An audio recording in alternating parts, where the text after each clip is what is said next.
नमस्ते। वृद्धि में विकास का अभिप्राय स्पष्ट करते हुए वृद्धि में विकास में अंतर बताइए अथवा वृद्धि में विकास की अवधारणा को स्पष्ट कीजिए। वृद्धि का अर्थ मीनिंग ऑफ ग्रोथ। बच्चे का जन्म एक बहुत ही सूक्ष्म प्रक्रिया से शुरू होता है। बच्चे के जीवन की शुरुआत 1/200 इंच व्यास के जाइगोट से शुरू होती है, जिसमें शक्तिशाली इलेक्ट्रॉनिक माइक्रोस्कोप से देखें जिसे शक्तिशाली इलेक्ट्रॉनिक माइक्रोस्कोप से देखना संभव है। जीवन का यह सूक्ष्म रूप माँ के गर्भ में तेजी से विकसित होना शुरू होता है और बहुत तेजी गति से इसका विकास होता है। अंग्रेजी का कवि एस.टी. कॉलरिज के शब्दों में माँ के गर्भ में बालक के 9 महीने का इतिहास उसके जन्म के बाद के 10 वर्षों के इतिहास से कहीं अधिक मजेदार होता है।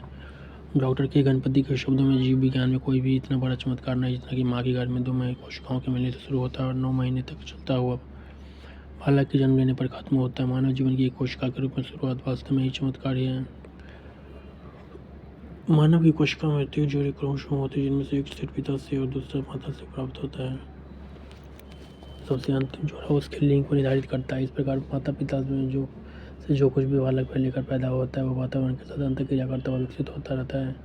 एक व्यक्ति का जीवन गर्भ में माता के डिंब और पिता के शुक्राणु के रूप में मिलने से एक कोशिका से शुरू होता है और धीरे धीरे कोशिकाओं की संख्या बढ़ना शुरू हो जाती है। इनकी संख्या करोड़ों तक अरबों तक पहुँच जाती है। एक कोशिका में कोई बाहर नहीं होता, लेकिन कुछ ही समय में माँ के गर्भ में बालक का वजन बढ़कर 6 पाउंड तक हो जाता है। हम अपने जीवन में कभी भी इतनी तेज़ गति से नहीं बढ़ते जितनी तेज़ी से गर्भ के समय बढ़ते हैं।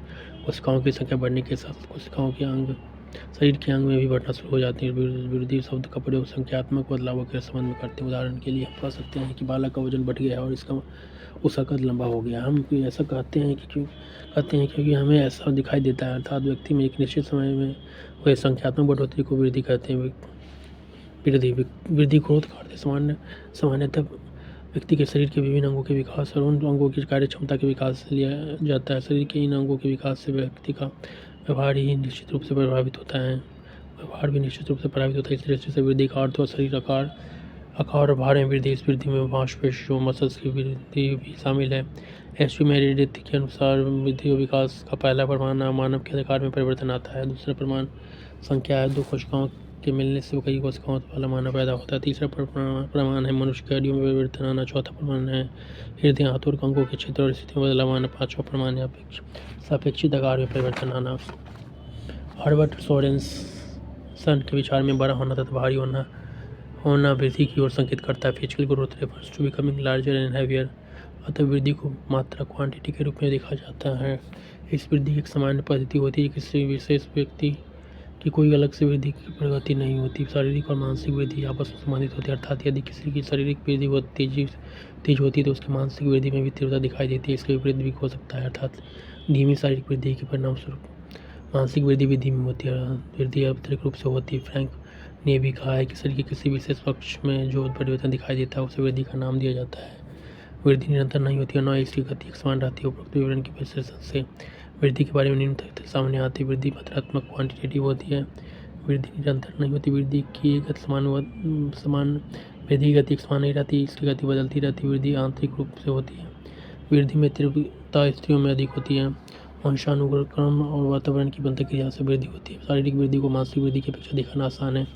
शारीरिक और मानसिक वृद्धि आपस में संबंधित होते हैं। वृद्धि कुछ समय के बाद रुक जाती है और यह एक विशेष अवधि है, आयु तक ही सीमित होती है।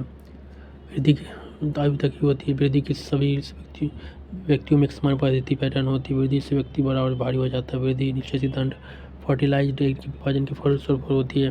शिशुकाल में वे वृद्धि तीव्र होती है, लेकिन बाद में धीमी हो जाती है। भोजन और स्वास्थ्य शारीरिक और मानसिक वृद्धि को अत्यधिक प्रभावित करते रहते हैं। विकास का अर्थ मीनिंग ऑफ डेवलपमेंट। विकास शब्द का अभिप्राय एक निश्चित समय में गुणात्मक बदलावों के लिए किया जाता है। उदाहरण के लिए एक बालक बैठना शुरू करता है और धीरे धीरे बोलना शुरू करता है। जीवन में गुणात्मक बदलाव है। वास्तव में वृद्धि और विकास दोनों एक दूसरे पर आधारित है। बिना विकास के वृद्धि नहीं हो सकती और बिना वृद्धि के विकास असंभव है। विकास सब अधिक व्यापक है और यह लगातार चलने वाली प्रक्रिया है। एक निश्चित आयु स्तर पर पहुंचकर व्यक्ति की वृद्धि रुक जाती है, जबकि विकास चलता रहता है। 18 या 19 वर्ष की आयु के बाद लंबाई का बढ़ना रुक जाता है, लेकिन व्यक्ति का मानसिक, सामाजिक और क्रियात्मक विकास चलता रहता है। प्रायः वृद्धि और विकास शब्दों का प्रयोग एक दूसरे के स्थान पर किया जाता है। वास्तव में वे दो भिन्न अवधारणाएं हैं। वे दोनों एक दूसरे पर आधारित है और एक के बिना दूसरा नहीं हो सकता। वृद्धि का संबंध शरीर में होने वाले विकास से है।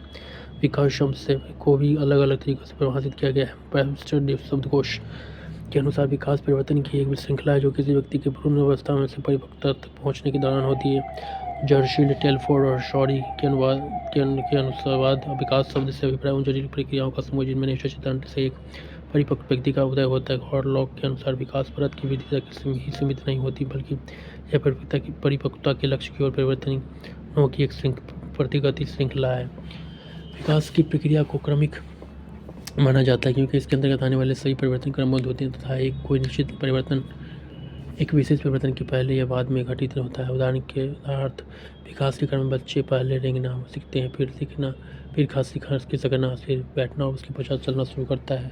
अतः इन क्रियाओं का एक निश्चित क्रम होता है। वृद्धि की अपेक्षा विकास एक जटिल प्रक्रिया मानी जाती है। वृद्धि ग्रोथ के परिणाम विशिष्ट स्पेसिफिक होते हैं, जबकि विकास के परिणाम अपेक्षाकृत जटिल होते हैं। वृद्धि के परिणामों का अवलोकन, ऑब्जर्वेशन एवं मूल्यांकन सरल होता है, जबकि विकास के अंतर्गत यह सब कुछ कठिन कार्य माना जाता है। कई बार वृद्धि को विकास का ही एक और पक्ष मान लिया जाता है। उपरोक्त विवरण के विश्लेषण से विकास के बारे में विभिन्न तथ्य प्रकाश में आते हैं। विकास निरंतर जीवन भर चलने वाली प्रक्रिया। विकास व्यवहार में परिवर्तन या सुधार होता है। वृद्धि और विकास दोनों में घनिष्ठ संबंध होता है। विकास वंशानुक्रम और वातावरण दोनों का ही प्रतिफल, प्रोडक्ट और रिजल्ट माना जाता है। विकास बहुत ही व्यापक शब्द माना जाता है। विकास और मध्य परिवर्तनों की श्रृंखला होती है।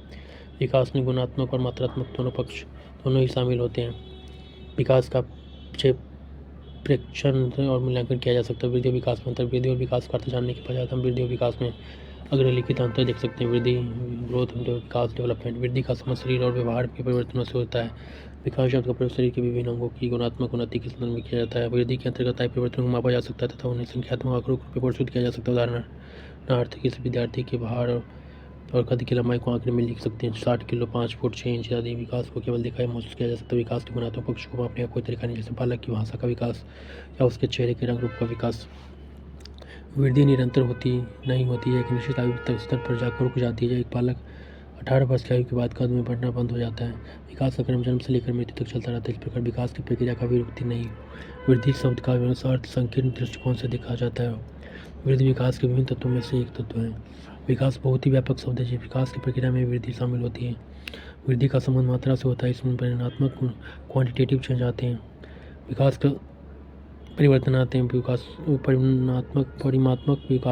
परिमात्मक परिवर्तन आते हैं। विकास का संबंध गुणात्मक परिवर्तन से क्वांटिटेटिव चेंज से होता है। वृद्धि और विकास एक दूसरे के पूरक है। वृद्धि के बिना विकास नहीं हो सकता, विकास के बिना वृद्धि भी नहीं हो सकती। Thank you.